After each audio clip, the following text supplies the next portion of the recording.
And all of a sudden, my spirit seemed to rise right up out of my body, and I could see myself floating above the trees and the highways. And I found myself in Chicago. And as I was coming around the house of the Honorable Elijah Muhammad at 4847 South Woodlawn, the Honorable Elijah Muhammad was in the room of Warith bin Muhammad. And he was sitting on his bed, on Wallace's bed, looking toward the door with his back to the window.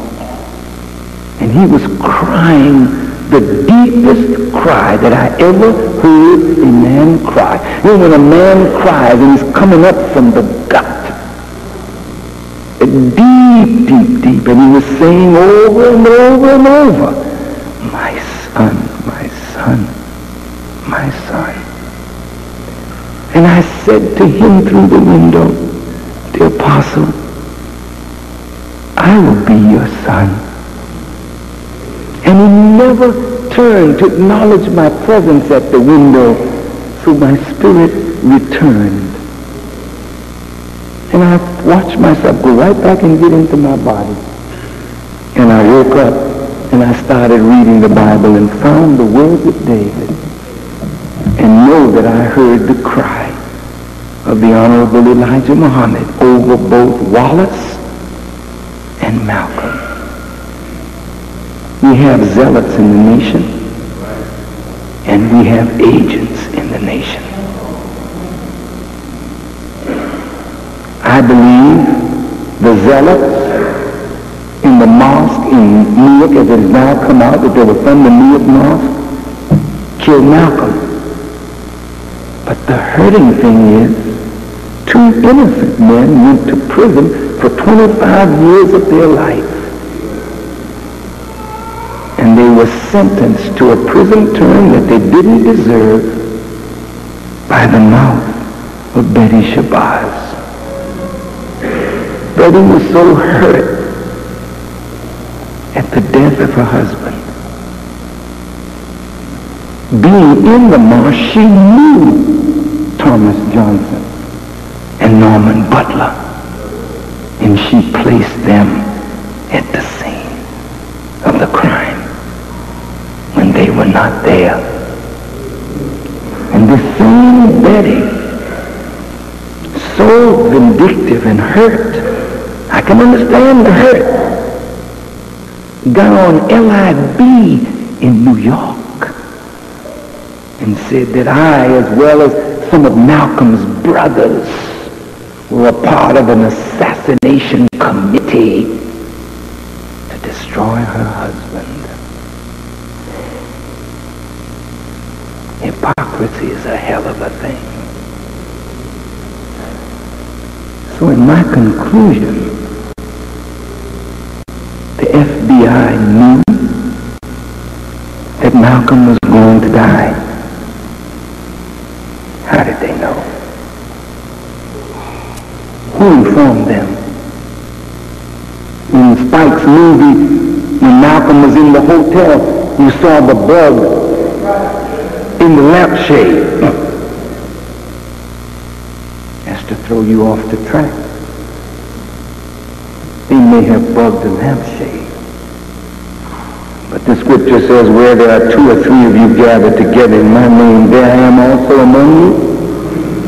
That's the way it is with the FBI. Wherever there are 2 or 3 of you gathered together for whatever your righteous purpose is, that enemy agent is right there among us, playing like he's one of us. So the zealots, like Joab, could not respond to their leader's instruction. Their hatred for Malcolm was greater than their leader's instruction.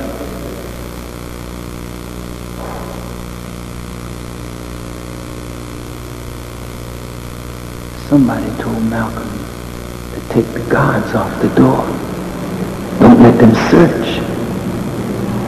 And Malcolm went along with it. Malcolm was very confused, very upset. If you listened to his talk, you watched him, and he was clean and fired Malcolm, he got his beard and he was disheveled and he just didn't have it. And the same people that he whipped in debate began to beat up on Malcolm. Poor brother. Poor brother. He was writing to the Honorable Elijah Muhammad to get back in the nation when he was assassinated. No uniformed policeman nowhere in the ballroom, but an agent. Gene Roberts was one of his bodyguards. And when Malcolm fell under the bullets, it was this agent who claimed to be giving Malcolm mouth-to-mouth resuscitation. It was an agent in the Panther Party that told the authorities where Fred Hampton would be sleeping. And they drugged our brother. And they shot so many holes in that apartment on the west side, there was no way that Fred Hampton and Mark Clark could have lived, and anybody that got out of there was lucky. It's always been agents and stool pigeons that set us up for the big devil. Was there an agent among those who assassinated Malcolm? Why were 2 arrested at the ballroom, as I said last week, and only 1 later was mentioned in the paper? 1 was dropped and dropped completely out of sight.